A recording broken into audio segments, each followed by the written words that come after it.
So hello everyone, welcome to my YouTube channel. This is Sai Prasanna. So today in this video I'm gonna tell you what are the basic requirement of blood for several kind of operations. So you may think why I'm speaking English. So this video might be useful for other person who is seeing this video from North India. So I'm gonna share it all over the persons, all over my friend list. So which will be useful for everyone. So you may see some blood request coming up required for 3 units, 4 units. Sometime you may wonder when it comes for 15 to 30 units. So I'm gonna just tell you in a brief way. So how will it be useful? So it will be useful for some attenders because sometimes when it comes for 8 units, 9 units, they may confuse why for a heart operation this much unit are required. So I'm gonna just give you some basic clearance on that. So I'll be just giving a brief explanation in this video. You can just watch, you can just share with your friends, which will be useful for everyone. So basically let's start from the heart surgery because that is most of the people are getting those requests.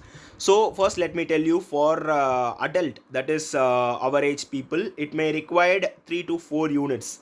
If the hemoglobin is very low, for an example, if hemoglobin is 5 or less than that, they may require 6 units or 5 units. Okay, in the other case, if the hemoglobin is fine, if the hemoglobin is more than 9, they may not require more than 5 units. Okay, so they may require 4 units. That will be enough for for a kid, that is let us consider less than 12 age itself. So that kid may require 2 to 3 units. That is more enough, more sufficient. If you see more than this, you can just tell them, yeah, this will be not required. Just check the hemoglobin level, and if it is fine, that is okay. Then let's come to ortho part. So even I had also done an ortho operation recently. So I have for our age people that we may not require that much blood. So in case of ortho, if they are aged people, they may require 2 unit of blood. Then for stomach surgery, they may require 2 units. See, for stomach surgery, normal surgery only, they may require 2 unit of blood. If so, they have some kind of tumor, or if severe blood loss is there, they may require 6 to 8 units in that case. Okay, then let's come for uterus operation. Uterus operation, there is 2 units is more enough.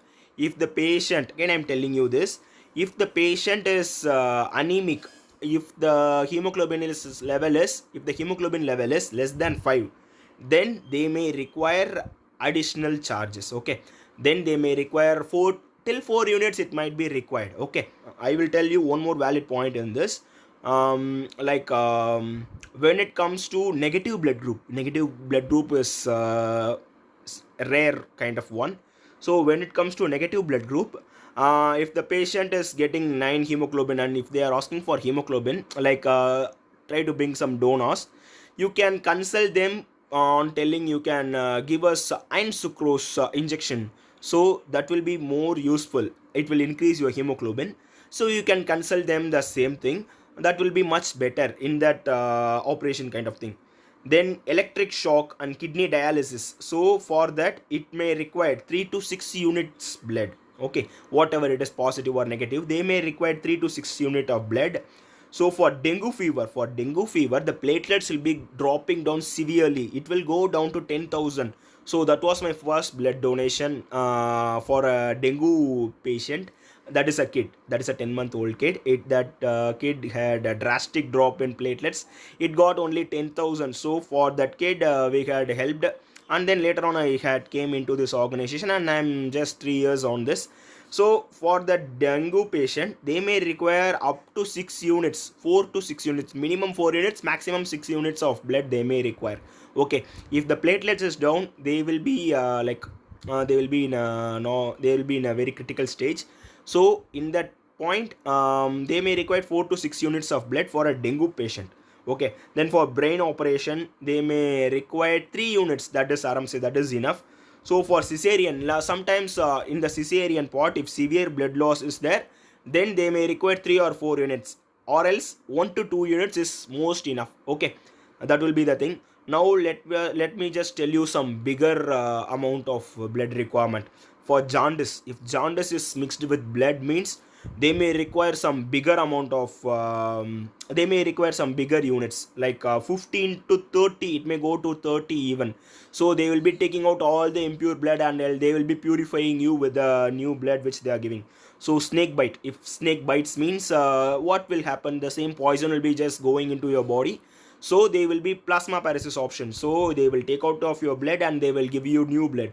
So for jaundice, snake bite, poison, and for some organ failure, if your kidney or liver, if any failure kind of thing, if what will happen, if that doesn't work, your blood will be not pumping. So in that case you may require additional blood, that is 15 to 30 units it may happen. For a liver transplantation operation, you may require both things, SDP and also 30 units of blood. So 15 to 30 units it may require. So you may it will be sounding different. What is that SDB? SDB means single donor platelets. So from a single donor they will get you the platelets and they will give you to the person who's been affected. Okay, so this is what blood donation all is. I have said a little part of this, so there is vast number of things will be happening. So to know all those updates, you can just subscribe my channel. If you like my video, you can just subscribe my channel. I'll be just giving you all the updates regarding this blood donation. Also some other updates, whatever I get, I will just give you. Kindly support me. I will just give you all those videos. Thank you.